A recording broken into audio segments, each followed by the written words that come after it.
समाज जीवन रे दुख जेते थाउ ना कहीं ए समाजर लोक केबे भी शांति रे बंचिबाकू देबेनी। प्रतिटी मुहूर्त रे तुमको अनुभव कराई देबे जे केते असहाय होई पड़िछ तुमे। जेमिति सेमाने केबे असहाय हेबे नहीं समय चक्र रे। भारी दुख लगे जेबे केही हसी हसी छुराघात करि थाए। आपणार परी आचरण करी देखेई हुअंती भल। समय पड़िछि सहिबार बोली जहा इच्छा कहीदेल।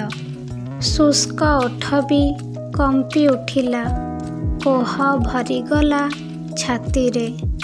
निरीह प्राणर छल छल सेही शामुका दुईटी दिशिलानि तुम आखिरे।